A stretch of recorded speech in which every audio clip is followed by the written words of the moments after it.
बड़ा दिलचस्प है क्योंकि विष्णु जैन लगातार ये दलील दे रहे हैं कि प्लेसेस ऑफ वर्शिप एक्ट जो है 1991 का वो यहाँ पे लागू नहीं होता है। संजय हमारे साथ जुड़े हुए हैं, संजय जी से पूछते हैं। संजय जी, जिस तरह से लगातार अयोध्या मसले पर जो फैसला आया उसके बाद ये मसला एक बार फिर से स्पॉटलाइट पे आया है और जो याचिका करता है वो 5 महिलाएं हैं जो कह रही हैं कि लगातार यहाँ पे पूजा अर्चना की उनको परमिशन मिलनी चाहिए, चाहे वो श्रृंगार गौरी हो, हनुमान जी हो, लगातार जिस तरह से कहा जा रहा है नंदी हो, श्रृंगार गौरी हो, उनकी पूजा अर्चना की अनुमति देनी चाहिए। तो किस तरह से संजय आप देखते हैं कि प्लेसेस ऑफ वर्शिप एक्ट को सुप्रीम कोर्ट ने भी कहा था कि ये जिला कोर्ट में डिसाइड होगा। क्या प्लेसेस ऑफ वर्शिप एक्ट यहाँ पे मुस्लिम पक्ष लगातार इस दलील को लाएगा कि ये यहाँ पे लागू होता है? इसमें मौसमी ऐसा है कि प्लेसेस ऑफ वर्शिप एक्ट को हाल बनाया जा रहा है कि प्लेसेस ऑफ वर्शिप एक्ट के तहत इसको रोका जाए, लेकिन प्लेसेस ऑफ वर्शिप एक्ट खुद यहाँ कटघरे में खड़ा है। सुप्रीम कोर्ट में कई याचिकाएं इस पे दाखिल की गई हैं और इनका यह कहना है कि प्लेसेस ऑफ वर्शिप एक्ट किसी भी तरह से वैध नहीं है, कोर्ट इसको अवैध घोषित करे।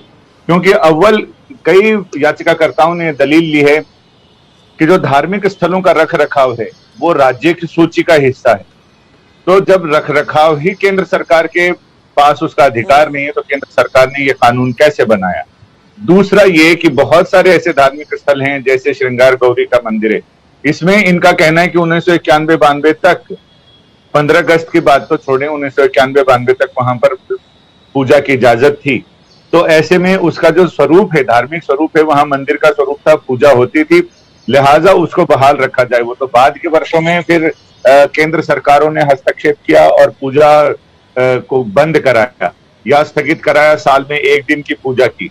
तो ऐसे में अब इनका ये कहना है कि जो व्यास परिवार को अधिकार था वो भी, तो ये तमाम एविडेंसेस के साथ साथ ये बताते हैं कि ये काशी विश्वनाथ का जो विवाद है वो किसी भी तरह से प्लेसेस ऑफ वर्शिप एक्ट के दायरे में नहीं आता, उसके अम्ब्रेला में नहीं आता है, लिहाजा उसको भी छूट दी जाए। और तभी ये सारे एविडेंस और तमाम ऐतिहासिक और पुराने दस्तावेजों के साथ ये इस बात को साबित करने में जुटे हैं कि ये प्लेसेस ऑफ वर्शिप एक्ट की परिधि में नहीं आता है, लिहाजा इसको उससे अलग कर...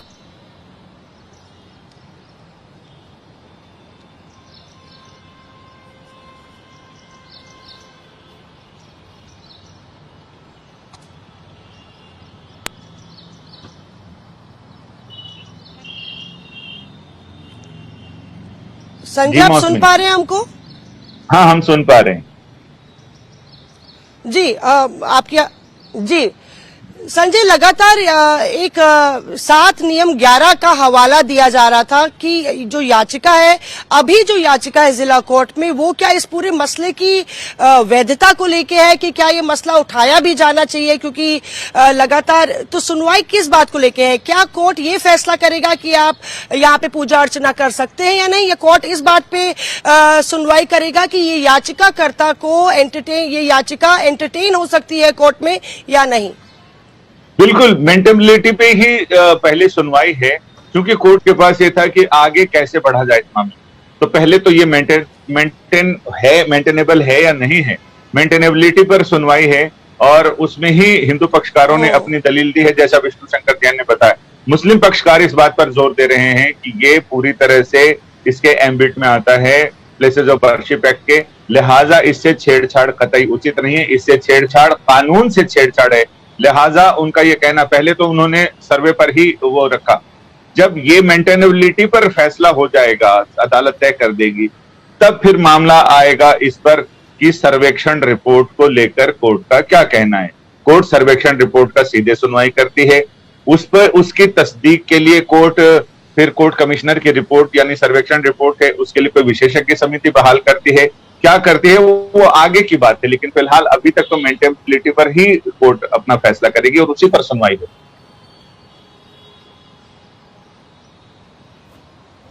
संजय, ये भी दिलचस्प है कि जब यहाँ पे कोर्ट ने वीडियोग्राफी की अनुमति दी और वीडियोग्राफी हुई जिसके साक्ष्य कोर्ट में रखे गए, उसके बाद जो लीक हुई रिपोर्ट्स और जिस तरह से कहा गया कि वीडियोग्राफी में भी कथित तौर पे शिवलिंग नजर आई है और उसको लेकर भी मीडिया में लगातार चर्चा हुई, कोर्ट ने उसका भी संज्ञान लिया क्योंकि मुस्लिम पक्ष लगातार ये दलील दे रहे थे कि जिस तरह से रिपोर्ट्स लीक हो रही हैं, ना सिर्फ ज्ञानवापी मस्जिद बल्कि देश के कोने कोने में बाकी जो मस्जिदें हैं वो भी इस दायरे में आ जाएंगी और इस तरह की याचिकाएं जो है पूरे देश में दाखिल की जा रही हैं। तो मीडिया की जो ट्रायल है और जो रिपोर्ट्स मीडिया में लीक हुई, इसको लेकर भी सुप्रीम कोर्ट ने संज्ञान लिया था।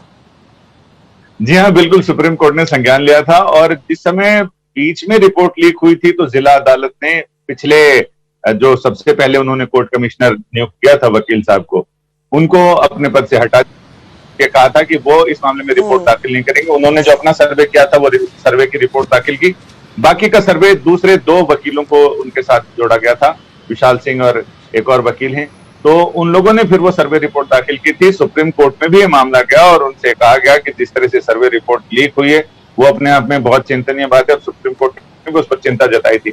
लेकिन रिपोर्ट की वैधता और उसको लेकर तो सुनवाई बाद में होगी। फिलहाल तो अदालत ये फैसला करने वाली है कि इस याचिका को सुना भी जाए या नहीं। जो दलीलें मुस्लिम पक्षकार आज अपनी जिरह में पेश करने वाले हैं वो देखना वाकई दिलचस्प होगा कि उन्होंने पिछली दलीलों से अलग और क्या नुक्ता निकाला है, कानूनी नुक्ता, जिसके आधार पर वो इस मामले में अपनी जिरह करेंगे।